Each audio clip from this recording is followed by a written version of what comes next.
Bom, em seguida, chegou a hora do nosso painel intitulado Uma Aposta no Futuro.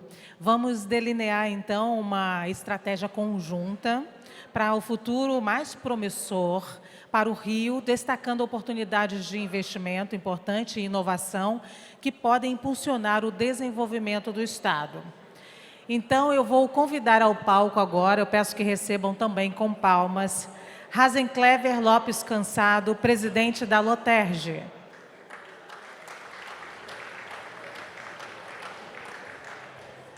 Luiz Gustavo Bichara, advogado trabalhista. Cláudio Vale, CEO da CVPAR Business Capital.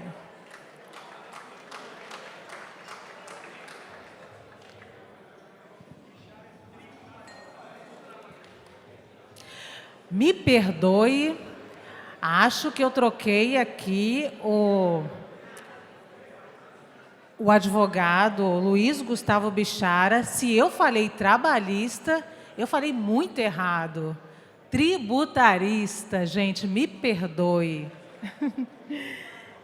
E a mediação é da Renata Varandas. Bom, agora que estão se posicionando aqui, então, o Luiz Gustavo Bichara, o Cláudio Vale e o Razenclever Cansado, a gente vai assistir mais uma vez aos vídeos institucionais Sesc RJ e da Loterge, apoiadores deste evento. O que significa Sesc? Vamos tentar adivinhar? Vamos! Será que é sinta-se em sua casa? Acho que é... Sim, eu sou campeã. Pode ser sua emoção só cresce. Sesc, um mundo de possibilidades. É muito mais do que você imagina. A gente acontece com educação, saúde, cultura, lazer, assistência. A vida acontece com Sesc. A sorte está do lado de quem trabalha muito pelo desenvolvimento social. Há pouco mais de um ano, o GovRJ se tornou pioneiro na regulamentação do mercado de apostas eletrônicas. 70% da renda da Loterge vai para projetos sociais. Um exemplo é a parceria com o Rio Solidário para custear espaços de educação infantil em comunidades como Jardim Batã, Cidade de Deus e Vila do João. A instituição também contribui para o enfrentamento à violência doméstica contra a mulher, custeando integralmente o lar da mulher.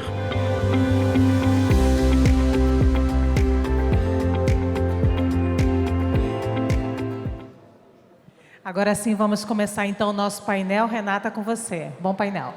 Obrigada, Luciana. Bom dia novamente a todos. Bom dia, rapazes. Uma alegria estar aqui com vocês.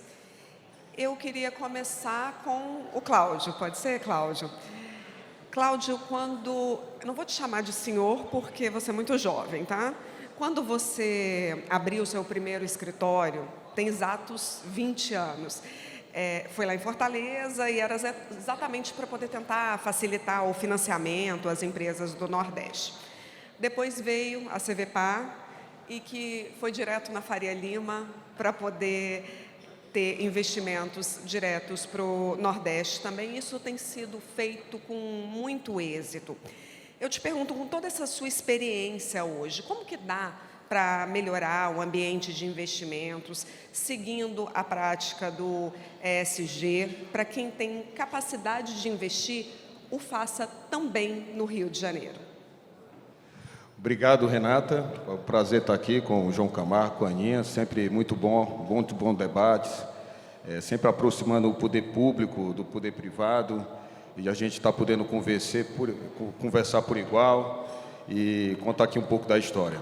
Bem, Renata, eu sou nordestino, sou lá do Ceará, comecei do zero o meu negócio e logo descobri que tudo precisa de financiamento. Eu tinha loja de cosméticos e vendia com prazo, 30 dias, com 30% de desconto. E depois que eu descobri o fomento comercial, que um agiota foi me buscar para descontar o cheque, e eu descobri, eu vou para esse lado do balcão aí, que eu acho que é mais prático, tá? E de lá para cá eu vim fazendo um bom trabalho.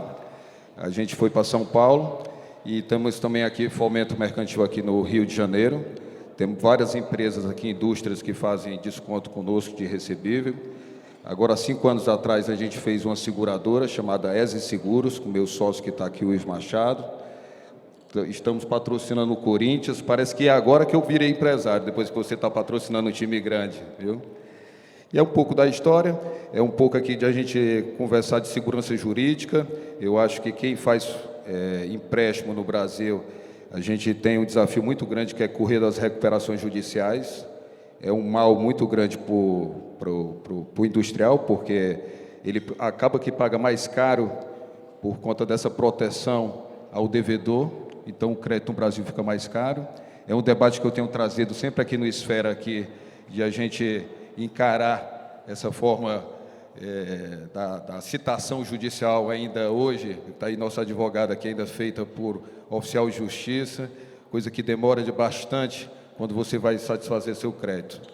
E é isso, deixar aqui a palavra aqui para os outros aqui, conversar aqui um pouco. Estou conversando aqui com o Daulotege e com o Bichara. Obrigado aqui estar aqui. Então, eu vou passar a bola para o Dr. Luiz Gustavo Bichara.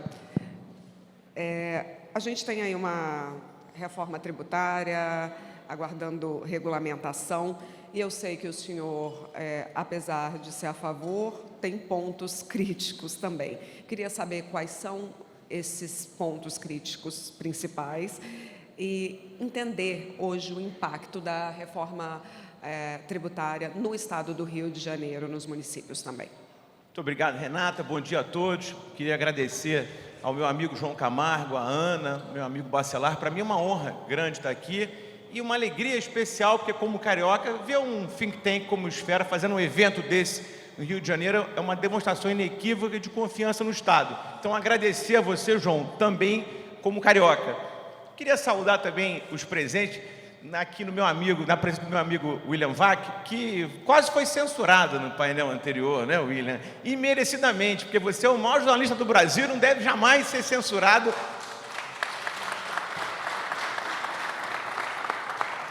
Ainda que, tristemente, a censura pareça andar um pouco em moda no Brasil hoje, né?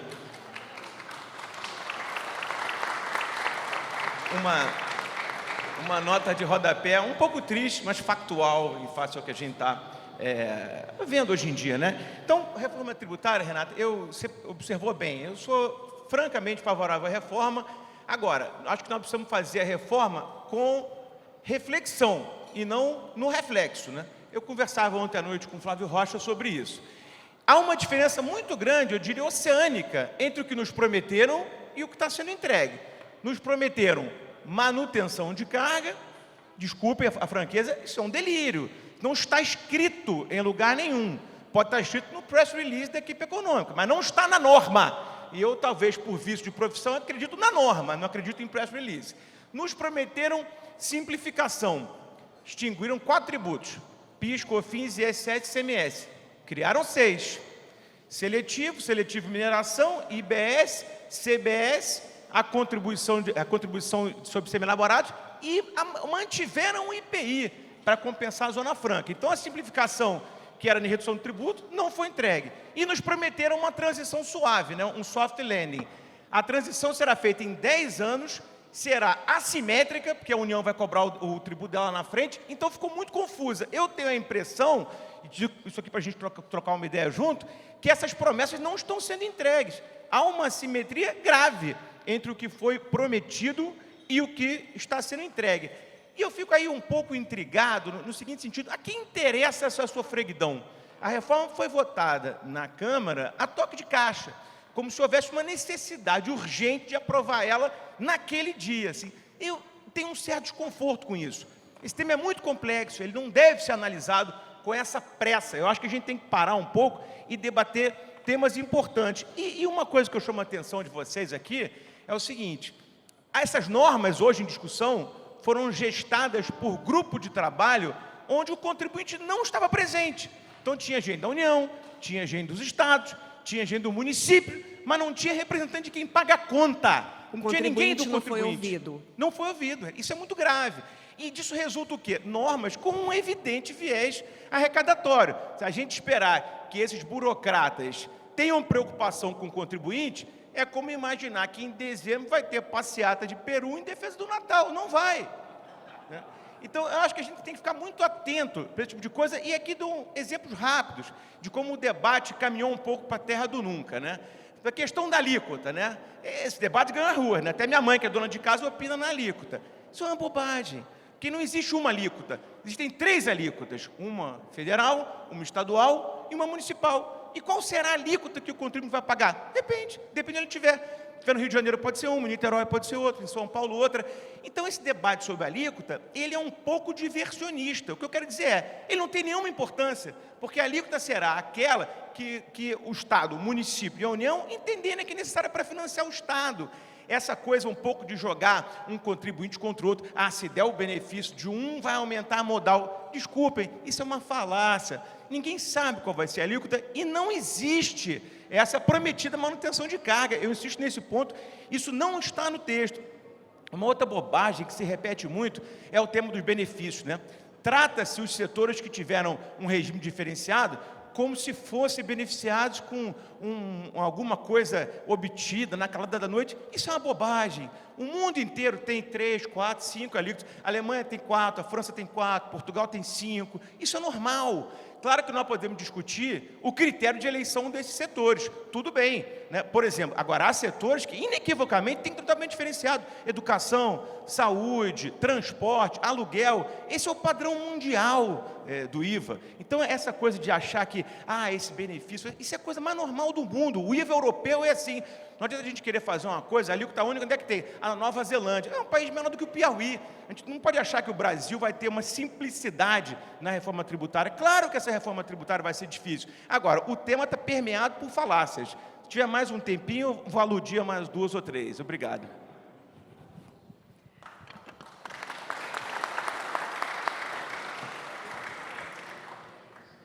Hasenclever, agora mudo de assunto e te pergunto. O Rio de Janeiro disparou o número de casas de jogos legalizados, o que é muito bom.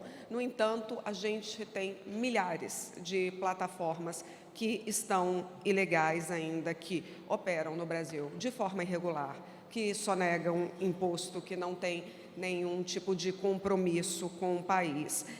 Como fazer uma mudança nesse sentido para que haja, de fato, responsabilidade social?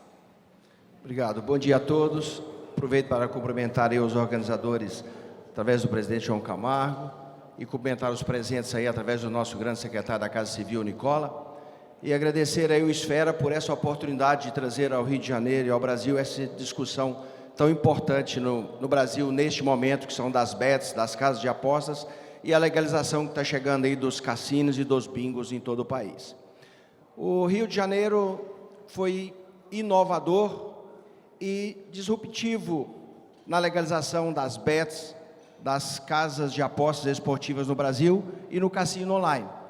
Nós somos o primeiro estado a enfrentar, de fato, essas bets que estão funcionando em paraísos fiscais, de forma irregular no Brasil, colocando em risco os nossos consumidores, com risco de grave lesão ao consumidor, de total insegurança jurídica e praticando evasão fiscal, sonegação fiscal e outros crimes financeiros, porque nós hoje estamos falando no Brasil de 150 bilhões de reais ano sobre a mesa. Estamos falando de um giro, de uma movimentação de 30 bilhões de dólares no Brasil. Aqui nós temos representantes dos maiores segmentos do PIB brasileiro. Quais são os setores da economia que movimentam hoje um único setor, 150 bilhões de reais? E o sistema de jogos no Brasil online está hoje nesse patamar financeiro. Vamos aí, se puder congelar meu tempo, vamos receber o nosso queridíssimo governador Cláudio Castro, que vem a brilhantar o nosso evento. Bom dia, governador.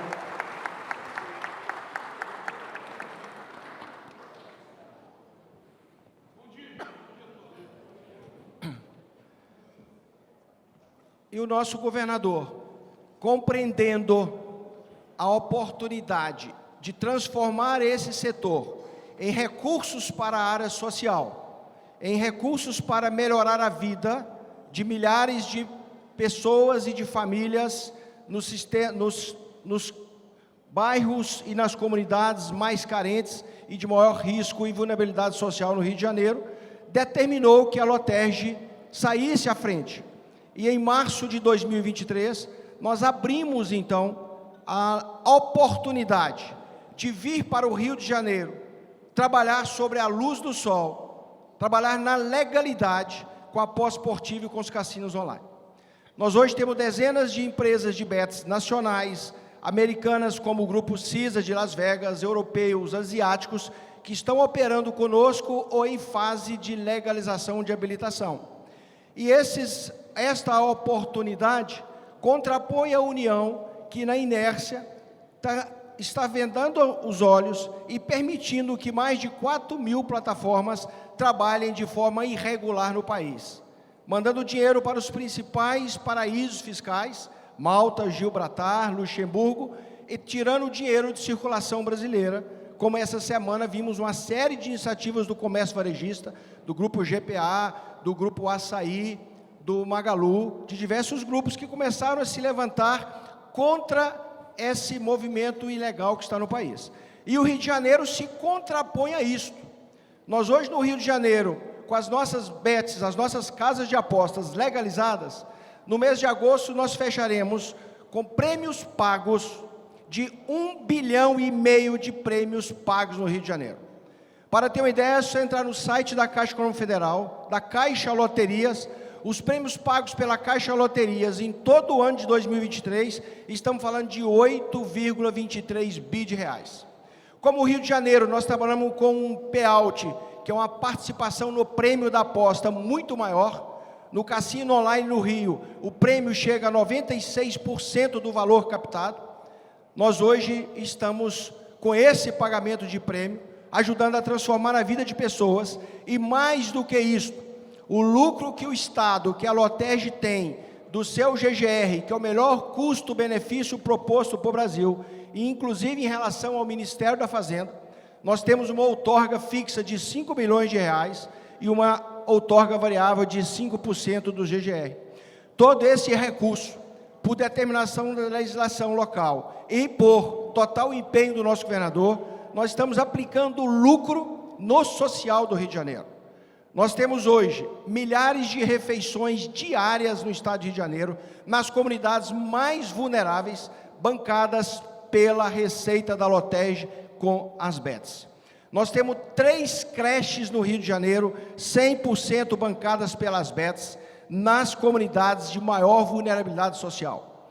Em janeiro, agora, terminamos a formação de mais de 200 atletas de surf, que é um esporte carioca, que é um esporte com a cara do carioca, que assim, quando o surf foi para as Olimpíadas, nós ganhamos as 3 principais medalhas na época, e, como prioridade do governo, nós formamos mais de 200 atletas. E qual o perfil desses atletas? Mulheres vítimas de violência, adolescentes em situação de risco social e portadores de deficiência física.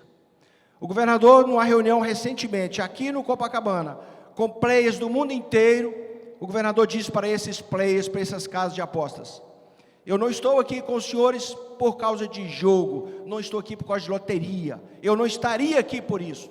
Eu estou aqui para os senhores investirem no Rio de Janeiro e, com o lucro que vocês vão dar para o Rio de Janeiro, me ajudar a sanar os problemas sociais do Rio. Com o lucro dos senhores, nós ampliarmos os números dos restaurantes populares em todo o Rio e colaborar para que o Rio seja o primeiro estado do Brasil a erradicar a fome, ainda neste governo, com o lucro que nós estamos tendo e obteremos das casas de aposta. Então o Rio está inovando não apenas na legalização, mas está inovando na forma de aplicação deste dinheiro. Aos senhores empresários que estão aqui, que atuem ou pretendem atuar neste mercado hoje de 150 bilhões de reais, os senhores estarão contribuindo para o desenvolvimento sustentável e social do Rio de Janeiro. É um setor que gera milhões de empregos. Temos aí agora a bater nas nossas portas a legalização dos bingos dos cassinos. Até a década de 30 e 40, os salões desse local que nós estamos, os salões do Copacabana Palace, tinha um dos melhores e dos mais luxuosos e concorrentes cassinos do mundo. Vinha a elite não só do Rio de São Paulo, mas da Europa e da América, por esses salões maravilhosos, cheios de glamour, de todos os carteados, as roletas, todos os bacará, o jackpot nesses salões. O cassino do Copacabana Palace, na década de 30 e 40, dados oficiais, faturou $1 bilhão naquela época. Hoje nós temos os cassinos aí prontos para ser regulamentado. O nosso senador brilhante, Irajá, filho da nossa queridíssima senadora e ministra Cátia Abreu, neto da nossa querida Veroca, o senador Irajá, de uma forma brilhante, dialogando com todo o país, conseguiu construir um modelo de concessão para os bingos e para os cassinos que foi aprovado na CCJ. Nós estamos aí desde 1936 sem cassinos funcionar no Brasil. E os cassinos hoje funcionam em mais de 90% dos países do mundo. Até na Arábia Saudita, um país muçulmano, o cassino já está legalizado. E no Brasil não. E estamos falando no mercado de gerar mais de 1,5 milhão de empregos diretos. Desculpa aí a empolgação. Eu queria passar para o Dr. Bichara, já que a gente falou, Hasenclever começou a falar sobre sonegação fiscal no início da fala dele. Recentemente eu vi uma entrevista com um senhor que me chamou a atenção, porque o senhor disse que a regulamentação da reforma tributária, ela aumenta a carga tributária, mas não necessariamente significa aumento de arrecadação. É justamente por isso, por conta de sonegação, é mercado ilegal? Esse é um ponto muito importante. Queria cumprimentar a Hasenclever, porque eu acho que ele tocou em pontos muito importantes, mas vou cumprimentar rapidinho, que você usou o tempo todo do painel, então não posso me estender no cumprimento, né? Quer dizer, eu acho que esse ponto que você tocou é um ponto fundamental, porque nós estamos diante de um fenômeno onde, fatalmente, o aumento exagerado da carga vai empurrar um sem número de contribuintes para a informalidade. Eu dou um exemplo simples. Imagine um caso de um prestador de serviço pequeno, médio, paga hoje 8,65% de tributo sobre o consumo, vai para 27%, 28%. E aí há aquela tese que é de uma ingenuidade comovente, mas é não cumulativo, é só jogar no preço. Eu nunca conversei com um empresário que me disse que tinha essa inelasticidade. Isso é uma questão econômica, não é uma questão jurídica. E é uma questão econômica até banal. Ninguém vai conseguir empurrar isso no preço. Então o aumento de carga, nós precisamos dizer isso, é certo como a aurora. Se em alguns setores hipertributados a coisa pode ficar neutra, energia elétrica, telecom, o resto todo da economia vai pagar essa conta do aumento de carga. E aí, há um dado importante. Há aumentos de carga que estão sendo feitos a custo da população sofrida. O Anselmo mencionou aqui essa manhã o tema do saneamento básico. Isso é de uma gravidade. A situação do saneamento no Brasil é um nível de África, não é nem África subsaariana, é África subdesenvolvida. Isso é uma vergonha. E o que acontece na Câmara? No Senado se aprova a alíquota reduzida para financiamento e na Câmara isso é suprimido sem nenhuma explicação. Isso é uma vergonha. E o que eu quero dizer é, há muita desinformação nesse debate que induz a gente a achar que tudo que está acontecendo é bom, e não necessariamente tudo é bom. Dou um outro exemplo de um assunto que está totalmente desviado, o tema da carne. A senadora Cátia Abreu conhece esse assunto, o tema da carne na cesta básica, né? Assunto demonizado. Mas eu faço uma conta rápida para vocês. Se a carne não estiver na cesta básica, quem será beneficiado? Só aquele que tem cashback. Quem tem cashback? Renda familiar até meio salário mínimo. Conta rápida, porque o advogado também não sabe fazer conta, né? É o seguinte, imagina um casal, cada um ganha R$ 1.600. Tem 2 filhos.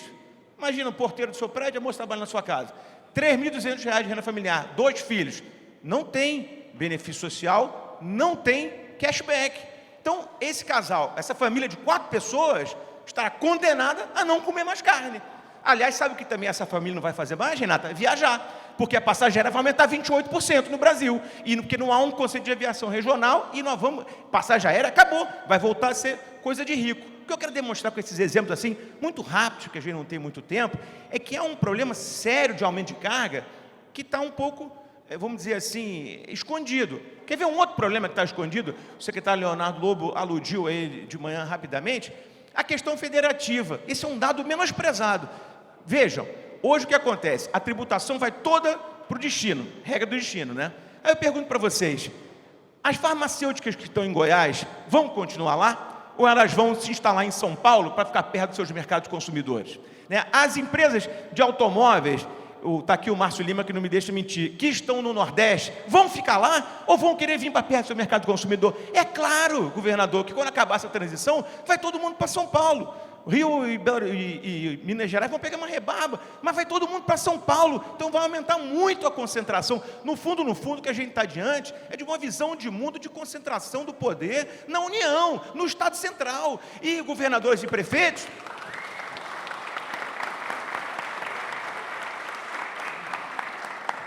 governadores e prefeitos vão ter uma margem mínima discricionária e vão viver de repasse da União. Tudo bem, dinheiro eu até acho que vai ter, mas e trabalho, João? Vai ter trabalho em estado que não tem recurso natural? Vai ter trabalho no Piauí? Vai ter trabalho no Maranhão? Não! Esse povo vai viver de mesada, não vai ter trabalho, não vai ter indústria. Isso é grave e é um ponto que está frequentemente menosprezado nesse debate da reforma tributária, porque nós temos uma discussão federativa séria aqui. O poder de governadores e prefeitos vai ser só de fixar a sua alíquota e nada mais. Então, essa questão, agora, não quero fugir da tua pergunta, o tema da sonegação, acho que é grave e acho que não foi tratado na reforma. E esse aumento de carga, além de empurrar setores para a informalidade, vão empurrar setores para a ilegalidade. Dou um exemplo que é trivial, todo mundo conhece, cigarro. Né? Mas incentiva a sonegação? Eu não tenho nenhuma dúvida. Vou te dar um exemplo. Cigarro, carga tributária altíssima. 60% do mercado de cigarros do Brasil é contrabandeado do Paraguai. Chegamos ao ponto de ter uma piada pronta que em São Paulo tem fábrica que falsifica o paraguaio. Porque é verdade, isso é factual. Porque a marca do Paraguai é tão forte que já é falsificada. Por quê? Porque 80% do cigarro é tributo. Se aumentar mais, o que vai acontecer? O Paraguai vai comemorar, vai celebrar, porque vai ter mais contrabando. Então, a carga está um pouco no limite. A gente precisa ter um pouco de atenção ao contribuinte.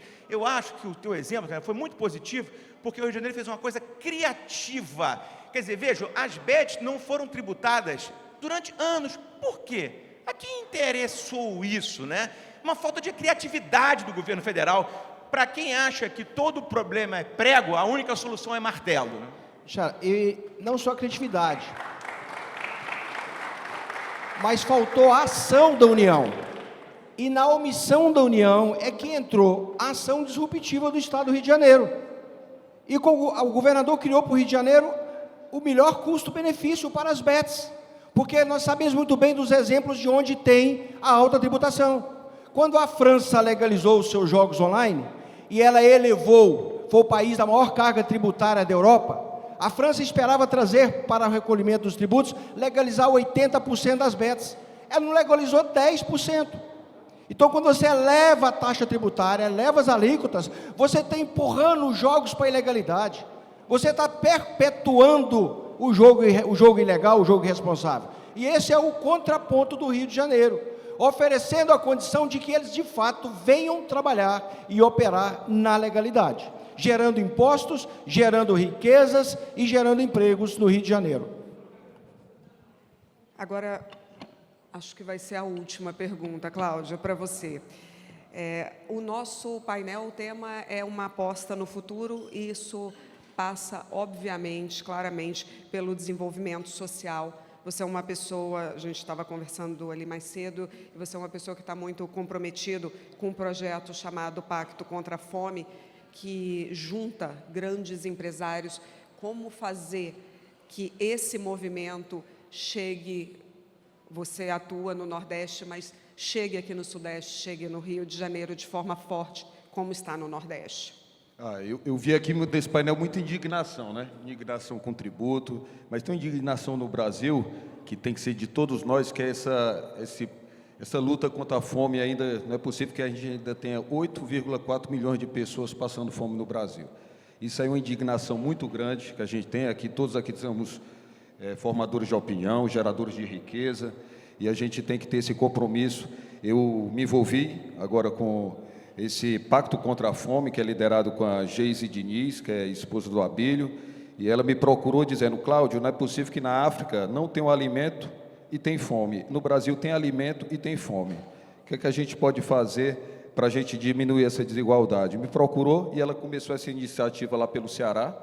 A gente tem feito encontros, tem trazer toda a sociedade civil, empresários, geradores de riqueza para contribuir com esse projeto, que é de suma importância para o nosso estado tão sofrido lá, o nosso Nordeste, e não é possível que com a gente, com o presidente da República, né, João, nordestino, eu sei que ele luta bastante contra isso, a gente ainda tem esse mal que assola o país. Então, convido todos, esse pacto contra a fome, a gente ter até 2030, tentar e erradicar isso que acontece ainda, infelizmente, no nosso país.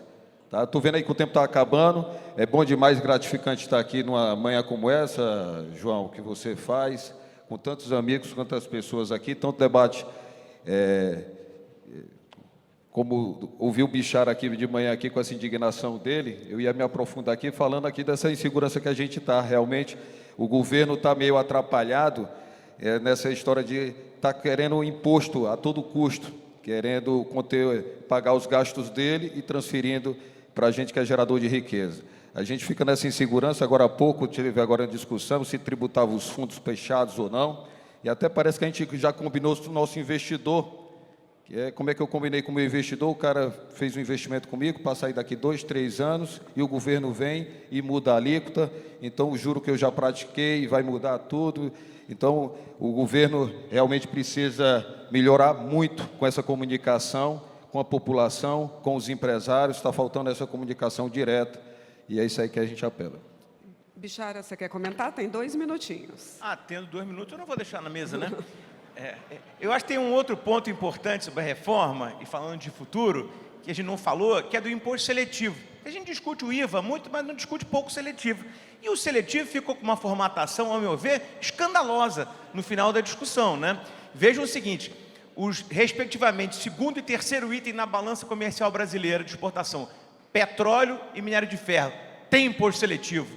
Quer dizer, o imposto seletivo, só para lembrar, os colegas sabem, mas enfim, é um imposto, aquele imposto do pecado, que no mundo inteiro tributa externalidades que se pretende desincentivar, suspeito de sempre álcool, cigarro, tabaco, essas coisas. Aí no Brasil vai incidir sobre minério de ferro e petróleo. Quer dizer, o que está dizendo o governo federal? Não, você tem que parar de mexer com minério de ferro e petróleo. Carro elétrico e terceiro também. item da balança comercial brasileira. Agora, quer ver, para piorar ainda mais, vai tributar a exportação. O ministro Haddad deu uma entrevista quando entregou a PEC 45 na porta do Senado Federal, dizendo: o Brasil está respeitando o dogma e não tributar exportações. Não é verdade, com todo respeito. O Brasil vai tributar exportação com imposto seletivo. É o pecado jabuticaba, só no Brasil que é pecado extrair petróleo e minério de ferro. Isso é muito grave, mas não para por aí.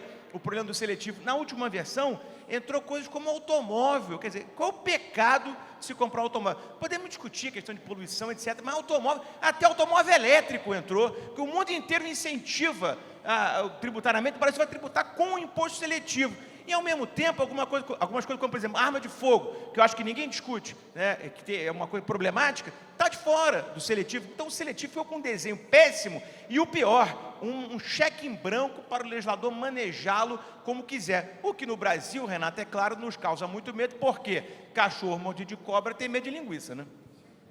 Muito obrigada por essa conversa hoje, Rosenclever, Cláudio, Bichara. Até a próxima. Obrigada.